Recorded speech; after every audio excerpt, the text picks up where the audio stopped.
Yeah. My question is to the Minister for Disability.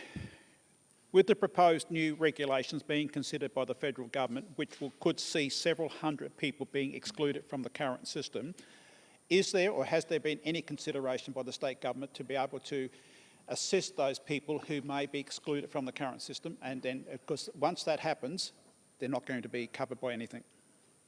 The Minister for Human Services. Thank you very much, Speaker, and congratulations to you on your recent elevation. I know you'll be a very fair and just Speaker.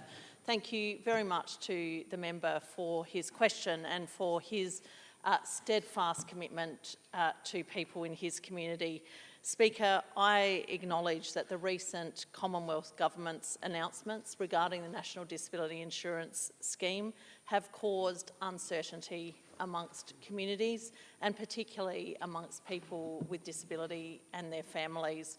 I also acknowledge, and it's very important to note, that we are at the very beginning of what I anticipate will be a lengthy reform process.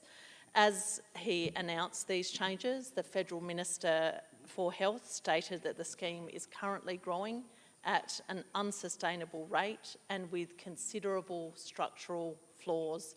This includes utterly unacceptable fraud amongst some unregistered providers, with the federal government flagging their intent to return the scheme to its original intent, which was to aid those with permanent and significant disability. We support efforts to improve the integrity and the sustainability of the scheme, including stronger regulation of providers and payment controls.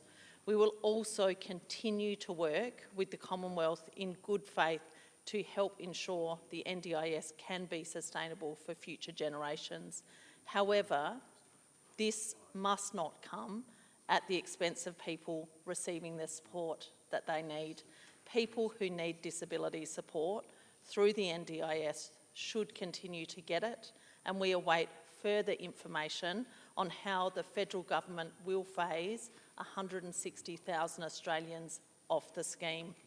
With my state and federal colleagues, I recently attended a Disability Reform Ministerial Council meeting where we were briefed on the upcoming changes.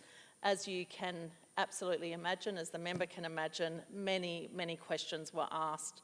We really look forward to receiving a great deal more detail on the Commonwealth's proposed changes soon, and to working with the Commonwealth Government and people with disability to ensure the NDIS continues to deliver life-changing support for people with disability.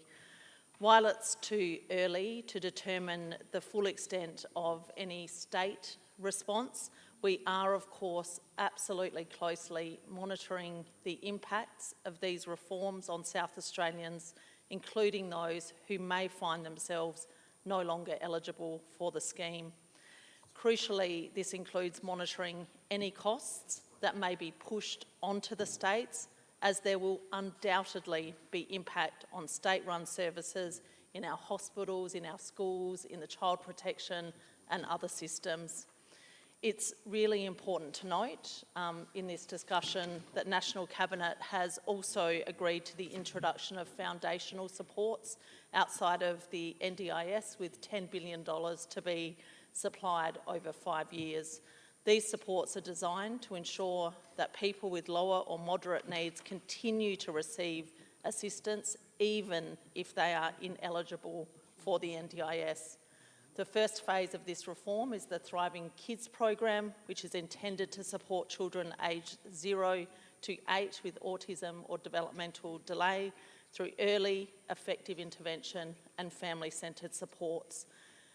This is the beginning of a broader system of support that will sit alongside the NDIS.